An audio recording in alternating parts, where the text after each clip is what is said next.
Yeah, good. So we continue the conversation on karma, right? Because I mentioned that in my video a couple of days ago, and we said we was going to talk about this, right? Chat about this. Let's talk, right? Karma, right? What is karma, right? And we're talking about how we can resolve our karma in this lifetime, so we do not have to stay stuck in this reality, which is the loop of incarnating over and over and over, right? Reincarnating, as it is called, right? Because reincarnation has been proven to be a fact, right? So, this cycle of birth and rebirth, right? We are talking about ways in which we can resolve our karma, right? And come out of this trap, right? The trap meaning the trap is a cycle of birth and rebirth, right? So in essence, it is about helping people to rise above this, right? So, rising above this means rising above what people expect of you, right? So, that's social norms, right? Social norms, rising above social norms, right? We're talking about coming out of this cycle of birth and rebirth. But first, let's just discuss what's karma, right? What is karma? It is action and reaction. It's as simple as that, right? Action and reaction, your individual action and reaction.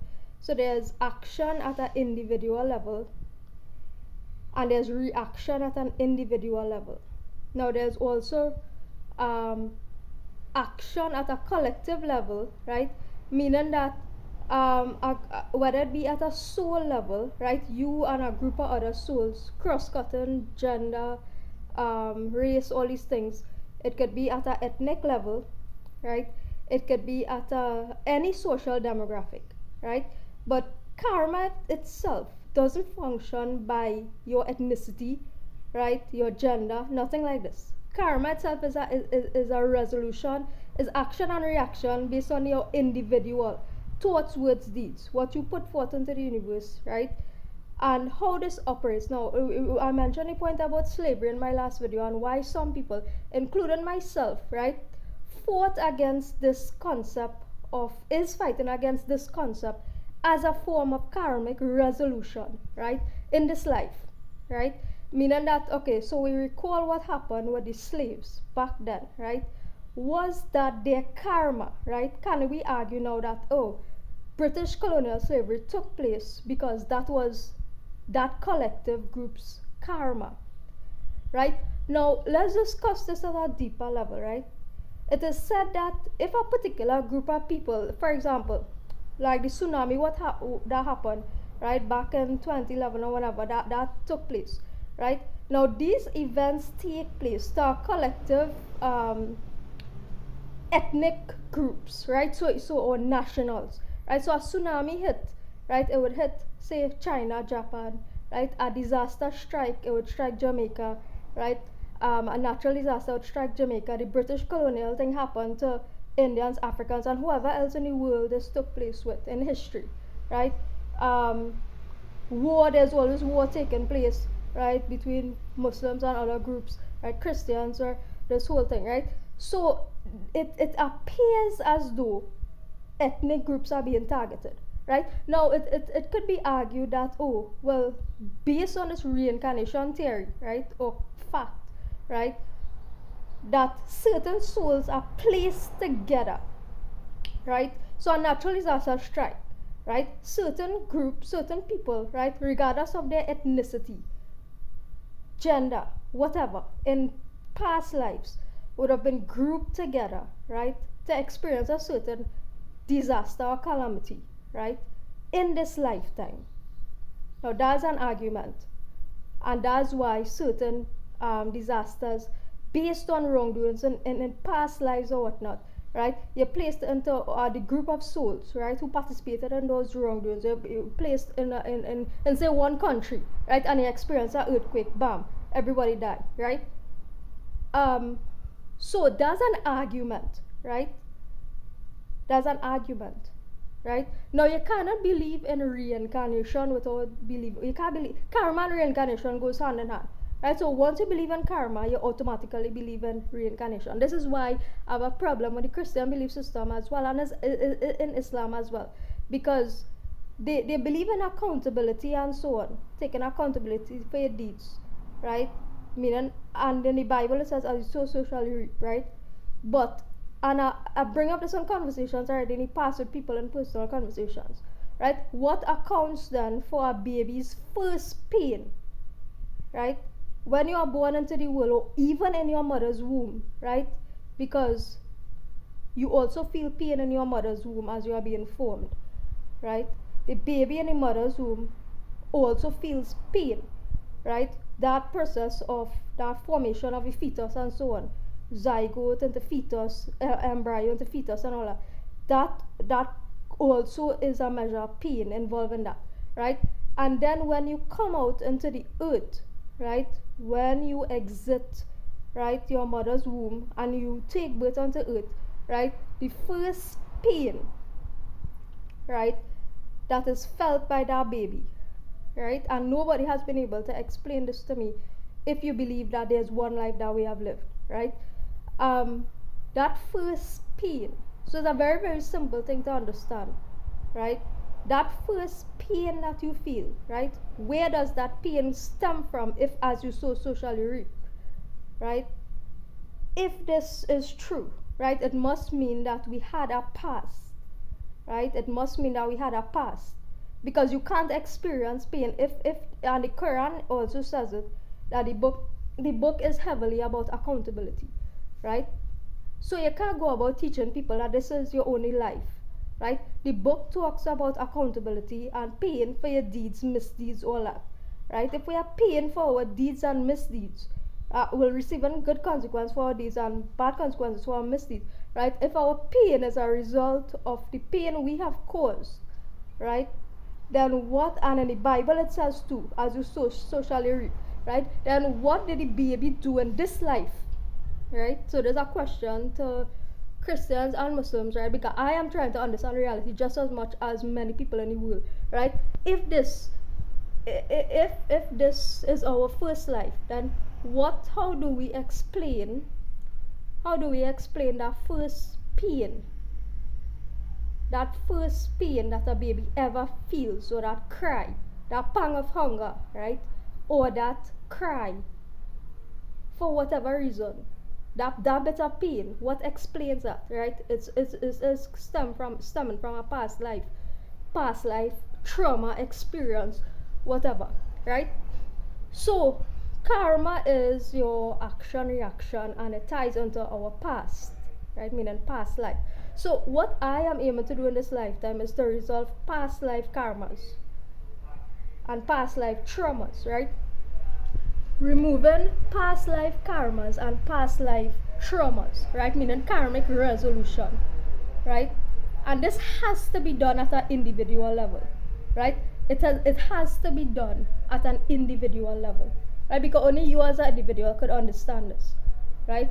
Only you as an individual could understand this, right? So we are talking about resolving our individual karma, right? Resolving karma individually, meaning watching what we think, right? Watching what we think, watching what we speak, and watching what we do, right, as individuals. That's the only way, right? It is the only way to exit the cycle of birth and rebirth, right? The only way to resolve your karma, right?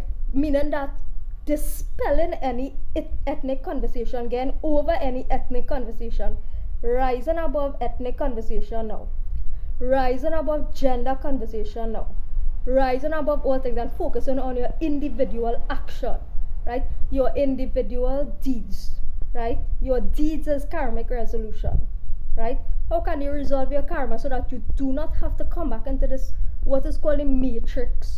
Some people, I don't like that word, right?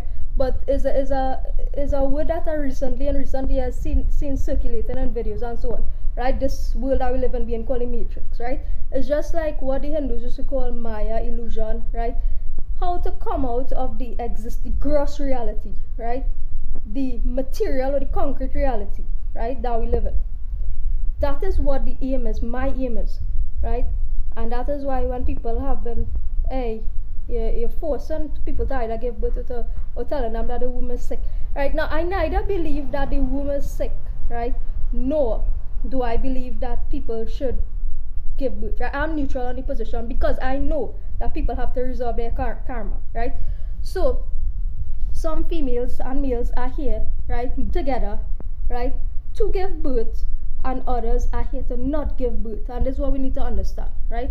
So the Quran talks about certain beings that Allah choose to give birth, right? Certain beings Allah choose not to give birth, right? Now, no one is higher than the other per se, right? Because if you give birth in this lifetime, chances are that does your last lifetime for both you and your child, right? So this is about resolving, this lifetime is about resolving our individual and collective karma, right? So that means that there are certain things that people owe, right, to each other. We owe to each other, and that's going to play out in this lifetime, right?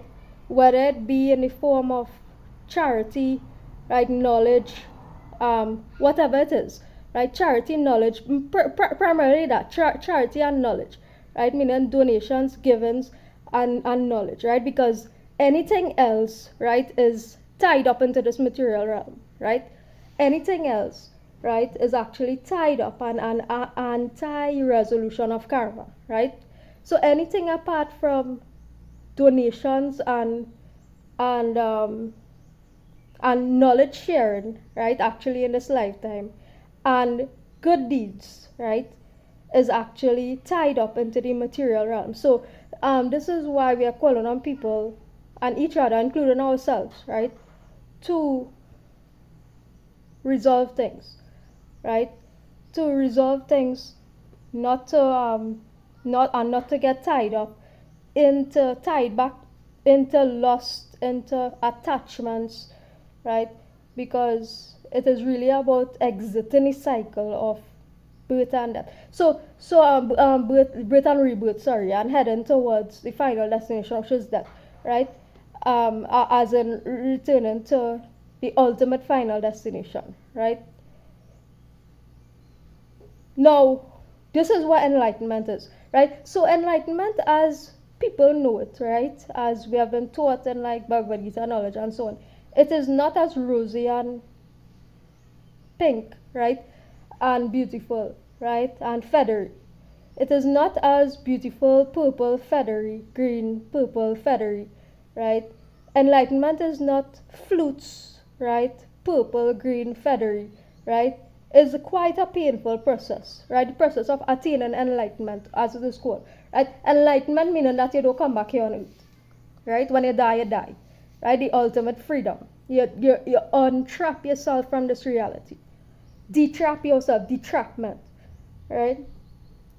So when you die, you do not return, right? You do not return to earth, right? So we are talking about how can you do this, right? How can you resolve your karma so that you don't have to come back here on earth, right? So one, free yourself from lust, right? Lust is one of the things that keeps you coming back and trapped into this reality, right? Freeing yourself from greed, right? Greed is one of the things that keeps you trapped into this reality, right? Detaching yourself from greed, meaning that you have something but you want more and more and more and more, right? Whether it be you working towards that more and more and more, or you stealing that, right, to attain more and more and more, right? So liberating yourself from these concepts, right? So the vices, right? Liberating yourself from getting angry unnecessarily, right? But retaliation if something evil happens against you, right? So you retaliate, right? If something evil happens against you, no one expect you to sit down like a little, what is called a kunumunu, or a little, you just allow evil to overtake you, right? You retaliate. That's part of karmic resolution. And evil happens, so you retaliate. That is also karmic resolution, and that's going to help you to exit this cycle as well, right? So we are talking about exiting this cycle, right? lust, anger, greed, right? Hunger for power, right? All these things. So we make ourselves small, right? Small in the sight of God, right? Or Allah. Small in the sight of God, right? We make ourselves small in the sight of God. Disappear, right? Disappearance, right? I'm not talking about physical disappearance, right? I'm talking about disappearance in terms of recognizing that you are not God, I am not God, right? Making ourselves small in the eyes of God, right? That is one of the ways that we can come out of this repetitive cycle. This repetitive cycle, right? What does that mean? Unchosen in ourselves, right? And that's what I've been aiming to do, right? You unchosen yourself, because this concept of the chosen is what has you reincarnating, incarnating over and over and over again, right? So you believe you are chosen, I believe I'm chosen, right? Now, when I believe I'm chosen and you are chosen, we both come chosen together and we give birth to a chosen baby, right? Now that chosen baby grow up, right? Experience evil again, right? And then that same cycle perpetuates, right? So this is what the aim is, to stop this evil cycle from repeating. The evil cycle from repeating. The evil from repeating. Right? We stop the evil from repeating by making ourselves small in the eyes of God. Right? Meaning disappearing in the eyes of in the eyes of God. Right? Making ourselves small or unworshipable. Right? You do not want anybody to worship you. Right? Because you are what? A human being. You are a human being. Right? That is a step towards, right? So it is kind of contrary to what, and this might be contrary to what you have learned your entire life, right? Meaning that, for Hindus, for example, and this is going to pain a lot of Hindus, you've been taught to worship Krishna, you've been taught to worship different idols, Ram, whatever, right? But in this lifetime, right, we are here to teach you all that we are to what? Make ourselves small in the eyes of God, right?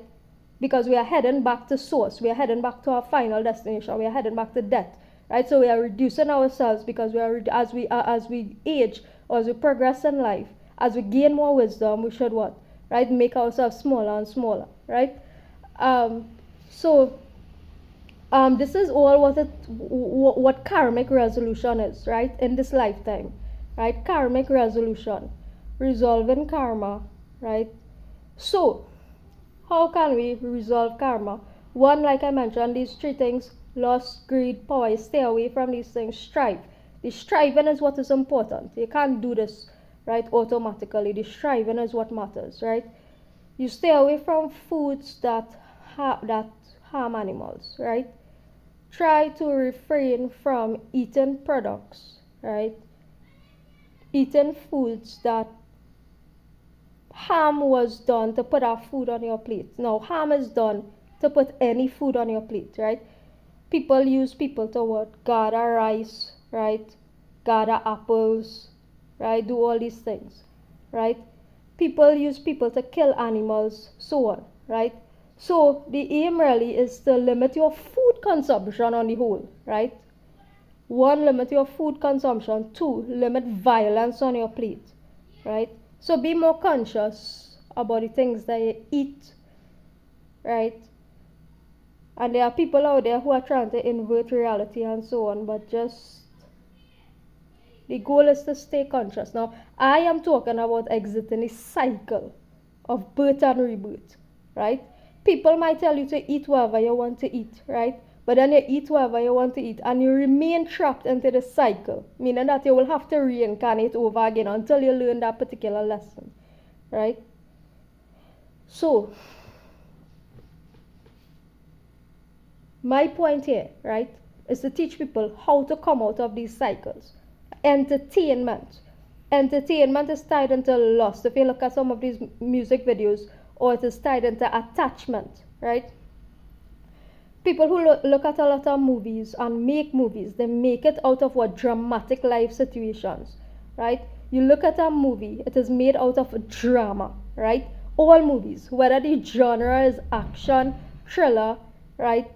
Whatever the genre of movie is, it is made out of some drama or dramatic event, right? So movies are made out of drama, right? That's why we're trying to exit dramatic situations in life, right? We are not in theater, we are not in a movie, right? So exiting entertainment is another way of karmic resolution, right?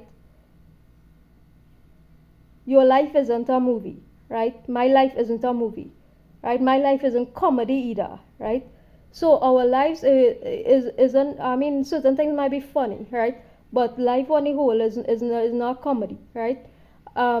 So exiting entertainment is one of the ways, right? Because entertainment, music videos and all, if you look at Caribbean music videos, is highly invested in lust and lustful energies, right? Both on male and female sides, not one gender alone, right? So that's that, right? If we look at music videos in the Western world now, right, it is heavily based on what um, uh, people going through emotional issues, right? And you get sucked into that vortex, right, of emotional issues, right? Listen to all these emotional soft rock, alternative, all these things, right? Or even hard rock, right, is based on what? Anger issues, right? So we are talking about as part of wrapping up this life cycle, coming out of all of these things, right? Bollywood entertainment, right, is heavily based on love and attachment, romantic love and attachment, right? Romance and attachment, right? You can't get over somebody, right? You're so heavily in love, right? You can't get over somebody, right? So that's what the Bollywood industry, and that's why people who spend their childhood, I think like me, I would have spent my childhood looking at a lot of Indian movies, Bollywood music, Bollywood movies, and so on, right? And then I cut off that comment after I realized what was going on. Well, God and I myself, right, cut myself off for that because is what? It's giving you a false notion of life, false notion of love, right? False notion of love and life, right? Love is not what you see in Bollywood movies at all, right? The type of things that you see in those movies are is definitely not a depiction or representation of what happens in real life, right? Um, so it is all illusion, right? The entertainment industry is a massive illusion, right? Propaganda illusion, right? Mainstream media and so forth. And this is no different, might I add, right? Because people might say, oh, I don't watch TV, but then they spend countless of hours looking at the same thing that you would find on Netflix. You find it on your phone and you watch it and say, oh, I don't watch TV, right? And you're doing the same thing, right, via your phone, right? Now, all of these things are trappings, right? The idea is to live in the reality that we are in now, right? You use your phone for the purpose for which it's intended, right? If you have to share knowledge, right, you share knowledge, you disseminate the knowledge, and you relax, right? Is not to be sucked into that vortex either, right? So these are some of the ways that we can resolve our individual karma, right? You resolve it by doing good deeds, right? You see someone in need of assistance or they ask for your assistance, you assist them, right? And we are in surrender mode at this time, in consequence for action mode, right? So whatever is playing out in life is under Allah or God's control at this point in time, right? We might have at this point very little free will, right? Very little free will, because at this moment in history we're actually under surrender or under consequence, right? Under the consequence period, right? Where however life plays out, it might not actually be according to how we want it to play out, but according to the divine will, right? So it is, and that's something that we need to learn to understand as well, right? That not because a lot of us, including myself, like to have control over our own self, right? Self-control, right? I like self-control, right? I like to be in control of myself, and as the case with many of us, right? We like to be in control of ourselves. So it's one of the things as well to let go in terms of heading towards that final destination, right?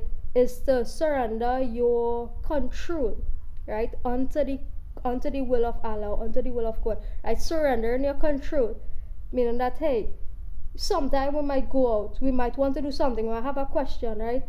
We might not know what direction or what to do, how to do this, right?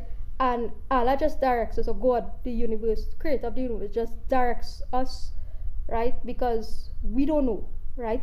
So we are directed, we are being guided, we are being directed at this moment in history. So it is to gently release that control that we like to always be in control 100% of the time.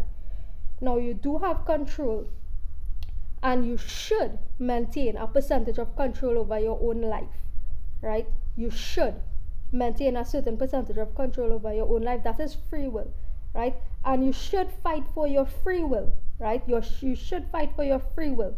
For example, right? And I'll explain what has been happening to me. And this is part of fighting the righteous war, right? Now I explained in previous videos what happened with the voices and so on, and the what they are doing with certain people, right? Who they know are working a particular work, broadcasting certain voices into their head, right? So let's talk about this now, right? Karma, in terms of, hey, what is karma? Again, are we going over this conversation, right? Does it mean that, hey, say Vijaya Ramkissoon have 3 pets, right? And I have to feed my 3 pets. Does it mean that, hey, my friend down the road or up the road have to have 3 pets and that person have to feed 3 pets, right? That's not the case, right? If Vijaya Ramkissoon was in 5 relationships, does it mean that, hey, my friend up the road down the road had to be in 5 relationships, right, to resolve karma? That is not what karmic resolution is. If you are in the pornography industry, does it mean that Vijaya Ramkissoon need to go in the pornography industry to resolve karma? That is not what karmic resolution is, right? If you are in entertainment, does it mean that Vijaya Ramkissoon have to go in entertainment to resolve karma? That is not what karmic resolution is, right? We are on an individual journey, each of us, right? And our karma is determined by our journey of deeds and misdeeds, right? And this is why in the Quran it is stated that, hey, on the day of judgment, that you are accountable for your own deeds. And there's also the concept of sharing burdens, right? Which means that, hey, if you're in a position to help somebody, you help somebody, right? That's simply what I mean, the sharing of burdens. When you are in judgment and other people are in judgment, right, and you see people stranded, you see people struggling and they ask for assistance, you don't hesitate to assist them, right? That's what the sharing of burden coming in terms of judgment. However, your individual karma is not that, hey, if somebody had in 5 relationships, I had to be in 5 relationships too. That is not what karmic resolution is. Because you would have had your past journey, I would have had my past journey. I would have given certain things, done certain good deeds. You would have done certain good deeds, right? I would have committed certain atrocities. You would have committed certain atrocities on your individual life journey, right? So let's just clear up that grave misrepresentation, because the misrepresentation of what karma is what has people repeating deep dark atrocities towards others from the top level, because you do not understand what karma is, right? And you are forcing people to pay over and over and over, people who have already paid their dues. You're forcing people to pay over and over and over, right? Because of your lack of understanding of what karma is, right? So we are dealing with karma now at an individual level, and karmic resolution at an individual level, right? At an individual level, right? Meaning your deeds are what matters, your misdeeds is what matters, right?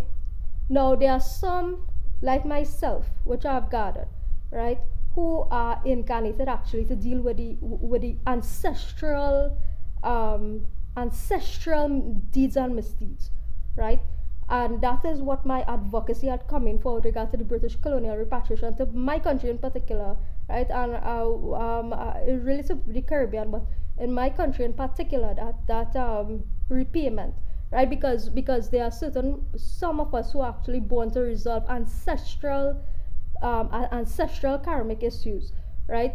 So how I assume that God would have it is that God would have someone on that end, right, to resolve that karma from the end of their ancestral issues towards peoples who were wrong in terms of that arrangement, right?